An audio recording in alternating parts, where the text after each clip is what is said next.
Aí tem um monte de gente aqui pedindo Sim. para a gente falar do Neuralink. Bom, Porque o Neuralink a gente sabe, né? Que você já falou no Flow aquele dia, né? Mas tem um monte de gente aqui pedindo para contar a história do a história é Neuralink. muito simples. Que eram seus alunos, né? Um dia, eu não sabia, 3 alunos, né, do meu laboratório criaram uma empresa que eu nem sabia, porque eles não contaram para mim. E, de repente... Nesse esquema novo que a gente estava falando no começo, de ter empresas hoje surgindo dentro das saíram do meu universidades. laboratório com algumas ideias que... Uma delas, por exemplo, eu falei, não vale a pena. Um deles, o Tim Hampson, é um dos melhores engenheiros que eu já trabalhei na minha vida. O cara é como engenheiro biomédico, ele é brilhante. Seu aluno. Meu aluno, de doutorado e pós-doutorado. O John O'Derry é o outro. O Max Rodak foi meu undergrad por 4 anos no laboratório, mas ele sempre quis fazer negócio, então não queria uma vida acadêmica. Eles não tavam, beleza. Não, o Rodak virou o CEO da Neuralink, mas eu nem sabia. Um dia, em 2017, eu estou numa Califórnia, encontro um deles, acho que foi o Tim, e eu descobri que eles tinham uma empresa. Eu falei, ótimo, boa sorte, né? E, de repente, eu descubro, meses depois, em 2018, se eu não me engano, que o Elon Musk tinha comprado a empresa deles, ou tinha posto uma fortuna lá. Só que, assim, sem nenhuma arrogância aqui, tá? Implantes invasivos corticais para interface à máquina foi inventado no meu laboratório. Eu e o John Chapin inventamos. Nós sabemos exatamente para que eles servem. Para investigar o cérebro, sensacional. Você registra hoje 5 mil neurônios, tá? Simultaneamente. Caramba. Eu comecei minha carreira... Com 100, né? Não, o primeiro registro que eu publiquei no Science do meu postdoc eram 48. 48. Tá? E só se registrava um naquela 48 já foi um marco, né? Quando o Vernon Mountcastle, aquele cara que eu falei, veio para mim e falou assim, Dr. Nicolelis, eu morrendo de medo, né? Tremendo as pernas, né? Querendo chamar minha mãe. Por que o senhor acha que registrar 48 neurônios vale a pena? Eu falei, Dr. Mountcastle... com toda a cara de pau da Bela Vista, né? Dr. Mountcastle, porque é 48 vezes melhor do que o senhor faz. Aí ele virou para mim e falou, I love you. Aí, isso em público, não foi no barzinho, foi numa aula na Johns Hopkins. Aí terminou o troço, porque tem todas as liturgias da ciência, né? Ele era o emérito do Instituto do Cérebro, da Mente, da Johns Hopkins. E ele fazia a última pergunta de todas as palestras. Entendi. Então, antes de eu começar a minha palestra, eu era um moleque na época, 2000 e alguma coisa, 2001, 2002, o chefe do departamento falou, olha, não se preocupe com a pergunta do Vernon, ele mata todo mundo, ele não gosta de nada, ele destrói todo mundo. Ele vem no final só para dar aquela e ir embora, né? Mas nenhum de nós vai se importar, tá? Eu falei, não, tudo bem. Eu estudei com o livro-texto do cara. Pensa numa brincadeira dessa. Fisiologia Humana, Vernon Mountcastle, 3 volumes.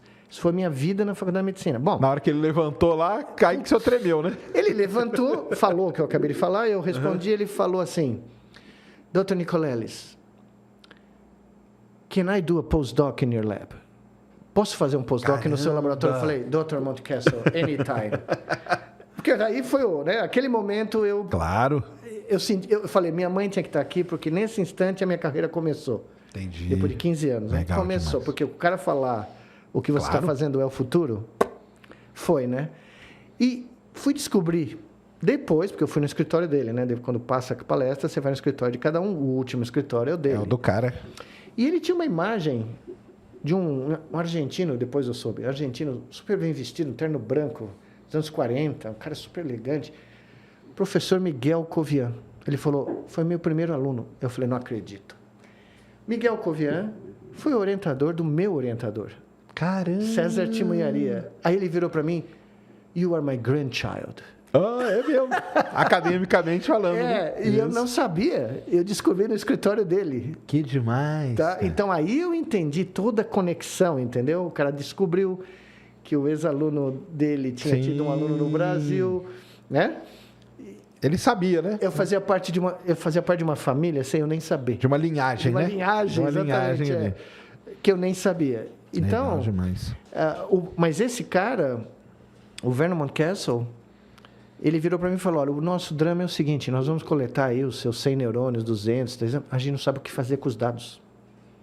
E foi aí que eu e o John Chapin falamos, nós temos que usar Né? O que você me ensinou, ele falou para mim, né? Olha, lembra do que eu te falei para você ler, aquele livrão lá nos anos 90? É isso que vai analisar os dados. Agora a gente tem efeito. Como fazer. Claro. E o John foi um gênio nesse sentido, porque ele foi o primeiro cara a programar todos esses troços, PCA, análise discriminatória, cluster analysis. Clusters, né? Caminhos, K-means. Ele programou nesse Eclipse, e nós, porque eu não conhecia o Eclipse, né? Nunca tinha trabalhado. Porque até então era um neurônio só, não precisava. Era um neurônio, você usava série temporal. Sim, né? Acabou, você analisava, fim de papo. Somava os disparos, fazia um gráfico, fazia o espectro, FFT, né? Fourier Transform, né? Claro. Que, aliás, eu aprendi com um grande amigo meu aqui no Brasil, antes de ir embora, o Luiz Bacalá, que me ensinou tudo sobre isso. Mas o John teve esse insight que 10 anos depois, quando a gente tivesse a tecnologia, tivesse eletrodos e tal, fast forward para a Neuralink. A Neuralink chega e fala, não, nós vamos fazer esses implantes, que eu sei como funciona, só que assim... Mas na época lá atrás, vocês faziam para coletar dados. Era isso que era a ideia. Mas nós fomos o primeiro laboratório do mundo, na Filadélfia, a implantar e a deixar por meses. Certo. E registrar. Nós chegamos a 100 neurônios quando eu mudei para Duke. Eu fiz os 100 neurônios na Duke. Ficava registrando sinais ali com esse implante. Continuamente. Certo. E o animal andando, vivendo... Fazendo o que ele queria fazer. Nunca empacotou. Só que assim... Era macaco, era ratinho? Nós começamos com ratos e depois eu, na Duke, fiz em macacos. Beleza. Só que assim, eu consegui manter macacos com esses implantes e depois eu desenvolvi um chip wireless em 2014, que foi a capa da Nature Methods, 9 anos. É o limite, esse é o limite máximo que a tecnologia conseguiu até hoje. Só que num ser humano... Não adianta 9 anos. Você tem que manter por 20, por 30. O que você vai fazer? Você vai tirar quando para de funcionar? Não pode, né? Porque vai vir tecido cerebral junto. Entendi. Então, a gente sabia que era uma ferramenta espetacular para estudar o cérebro. Continua sendo. Em último caso, em doenças devastadoras, em casos absurdos, que é uma minoria, é um número muito pequeno, você vai ter que provavelmente fazer o implante para o cara ganhar alguma mobilidade. Que é aquele caso vegetativo. O Steve Hawkins, que inclusive a secretária dele, uma época, entrou em contato comigo para ver se havia alguma possibilidade. Conseguiam fazer alguma coisa. Eu falei, não dá, é muito cedo, para ele não adianta. Entendi. Né? Então, eu cheguei para os meus alunos na época e falei, olha, quando eu vim fazer a Copa aqui, eu vim para cá para fazer, eu falei, olha, primeiro os pacientes não querem sofrer uma neurocirurgia, os pacientes paraplégicos, que têm movimentos acima, né? Porque é muito arriscado. Porque para que você vai tentar um outro procedimento se você tiver algo que não é invasivo? Os pacientes tinham essa... Eu entrevistei um monte de pacientes lá e aqui, Estados Unidos e aqui. E eles diziam, se puder fazer sem invadir o cérebro, eu prefiro. Que é o exoesqueleto. Que é o exoesqueleto controlado pelo EEG. Certo. Pela touca de natação lá, que tem contatos do couro cabeludo.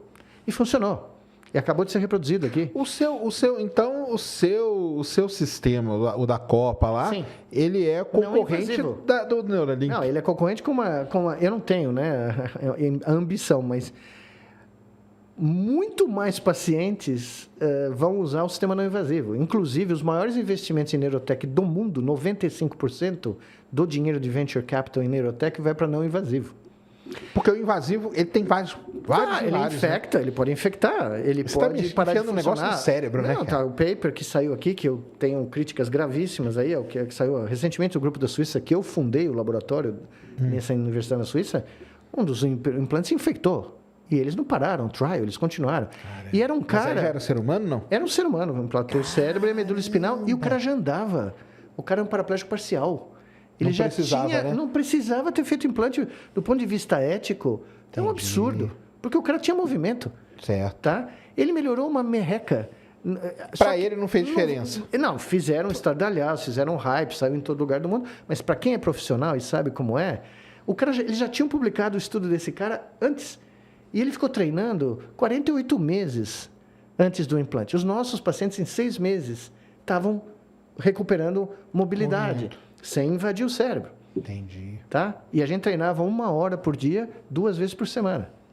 Okay. O pessoal em outro lugar do mundo treinou 1 hora por dia, 5 dias por semana, foi muito mais rápida a recuperação.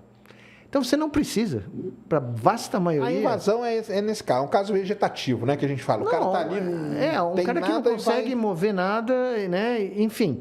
Mas eles venderam, não os meus alunos, mas o nosso querido Musk, fez um marketing que até as pessoas normais vão querer um implante. Isso é um absurdo. Você não vai pôr em risco um ser tipo, humano. o cara ele vai ser um... Ah, isso aí, né? Vai jogar videogame só pensando, vai dirigir o carro só pensando. Não precisa. Primeiro que não precisa. Eu vou me conectar à máquina para ter uma inteligência maior. E é isso que eu não concordo. E como eu disse, né? Eu fiquei razoavelmente infamous nos Estados Unidos quando eu disse que o Mr. Musk barely knows where the brain is located. Né?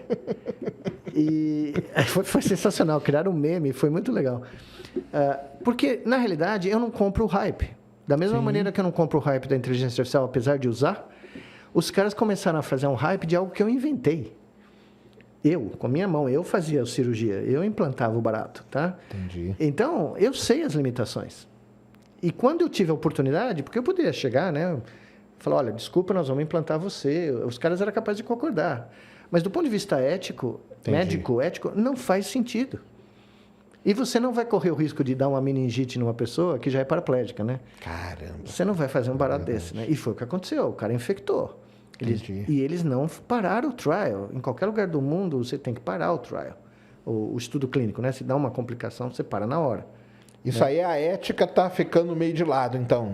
Porque, claro, tem uma startup por trás. O grupo da Suíça tem uma startup atrás deles também. E eles lá é o quê? É um Neuralink também? É um Neuralink da vida. Generalizando. É um Neuralink da vida, não tem um Elon Musk. Certo. Mas é um implante de um chip. É a mesma coisa. Só que eles não entram no cérebro profundamente. Eles põem na superfície. Eles fazem uma craniotomia e eles entram por baixo, entre o osso e o cérebro, onde ficam as meninges. Você põe chama ECOG. É um sistema, parece uma coisa planar assim, como se fosse essa capa aqui, com sensores, e você põe isso entre o osso e o cérebro, tá? Que é útil para outras coisas, para epilepsia crônica, mas para você deixar lá 10 anos, nem eles podem assegurar que vai funcionar, tá? Então a minha disputa com a Neuralink primeiro, é irônico, né? Porque são alunos meus que saíram e criaram e não falaram nada, né? E alguma das ideias ali, né? Todo mundo sabe de onde veio. Entendi. Né? E é isso. Foi aí que eu comecei a ver que é o que eu falei no começo aqui, a bolha acadêmica tinha explodido. Entendi. Eu tive o quê?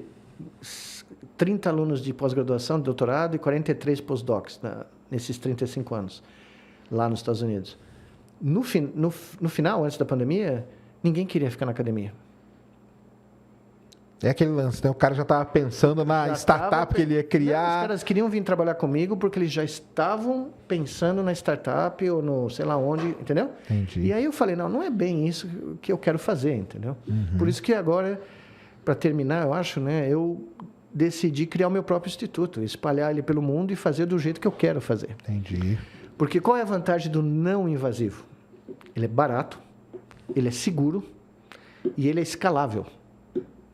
Então, a Organização Mundial da Saúde estima, e agora explodiu esse número por causa da pandemia, mas antes da pandemia se estimava que mais de 1 bilhão de pessoas têm algum problema do sistema nervoso central. Então, 1 em cada 7 seres humanos tem algum distúrbio neurológico ou psiquiátrico, tá? E a questão medicamentosa, todos nós sabemos, não dá, né? Tem efeitos colaterais, não tem tratamentos eficazes. Então, quando a pandemia estava no meio, eu comecei a falar uma coisa, seguro, barato, escalável. Eu vou criar um projeto com meus amigos espalhados pelo mundo, chamado Treat 1 Billion. E vamos usar interfaces cérebro-máquinas não invasivas, como eu fiz para a Copa do Mundo, para as grandes doenças que são responsáveis por esse bilhão. Entendi. Que é 1 bilhão de pessoas que têm esse problema. Isso, porque se você usar a não invasiva, ela é industrialmente escalável. Certo. O implante vai custar $250 mil. Ou os exos que empresas que estão semifalidas estão vendendo aqui no Brasil através de políticos aí, que custam $200 mil, que não vão a lugar nenhum, porque é exo de 4ª geração, né? Lá atrás, né? Já está ultrapassado. $250 mil, $200 mil. Quem vai conseguir pagar isso? Que sistema de saúde vai conseguir pagar isso? Para 1 bilhão? Escala, né? Multiplica $200 mil para 1 bilhão. Veja o número que dá, né? Então, não vai funcionar. Vai funcionar se a terapia custar $1.000. Entendi. Ou $500. Aí você escala. Saquei. Entendeu? Então, foi para isso que eu criei, né? Tá sendo anunciado agora em outubro, Ah, é? o Nicolelis Institute for Advanced Brain Studies. Que demais. A sede vai ser aonde? Vai ser espalhada pelo mundo. Ah, tá. Não vai Brasil, ter. Estados Unidos, Europa, Ásia e África. Né? E nós vamos, provavelmente em outubro, anunciar o nosso parceiro europeu. Legal. Né? Então, E aí é o quê? Mas aí é baseado no exoesqueleto. não, o exoesqueleto é só a veste robótica, né? A Sim. coisa mais importante não era nem o exo, era a interface do cérebro. Ah, tá. com a Interface máquina, ali, né? claro. aham, É. Lógico. Então nós vamos Que aplicar... é a interface não invasiva. Não que é isso que a invasiva. gente tá falando. Só que essa que nós começamos com lesão medular, ela evoluiu para doença de Parkinson, epilepsia crônica. Teve um grupo que usou a minha técnica para depressão crônica, que a gente falou no Flow ano passado. Sim. Só que Ou seja, é porque o pessoal está perguntando, e o exoesqueleto? Quer dizer, evoluiu esse negócio. Evoluiu. E o exo tem um exo de quarta geração nosso, que nós vamos também anunciar, que foi testado fora do Brasil Que demais. e que custa um quinto. Caramba. Porque é um exo Volkswagen, entendeu? É um exo que as pessoas vão poder eventualmente comprar. Sim. Ou um sistema de saúde nacional vai poder comprar. Certo. Não $250 mil, entendeu? Entendi. Então, porque senão não funciona. Claro. Porque é outro grande drama da sociedade moderna. Não adianta só você desenvolver grandes tecnologias se elas não forem Acessíveis, acessíveis. Né? Claro. Inclusivas. O sucesso desse barato aqui, É. o sucesso desse telefonezinho aqui, celular, é que a vasta maioria dos seres humanos podem comprar, ou podem comprar de algum jeito, não precisa ser esse. Mas, né? Pode ter alguma coisa parecida. Coisa parecida. Isso mesmo. Então, se você Tem um dispositivo, né? Se você tiver uma tecnologia que custa $250 mil para começar, sem a garantia de que você vai poder manter isso pro resto da vida funcionando, tá? Então, a Neuralink, o business plan deles não tem futuro. É um hobby. É um hobby ali. Porque tem um marketing pesado, né? Tem, claro. Aí, E assim, levantou um monte de dinheiro. Você chegava para pessoas dos Estados Unidos, os caras iam falar comigo, você é o cara que inventou o barato e tal, nós estamos pondo sei lá quantos milhões na Neuralink, o que você acha? Eu falo, se fosse o meu dinheiro, eu não fazia isso nem morto. Eles falam, não, mas é o Elon Musk. Eu falei, bom, e daí? Qual curso de neurociência ele fez? Né? O curso de marketing ele é ótimo, né? Mas tem esse marketing todo por trás, né? Tem, não. Mas esse eu não compro, porque não é fácil de você fazer marketing, né? Veja aquela moça lá Você lembra como que chama o nome da empresa? Que prometeu mundos e fundos.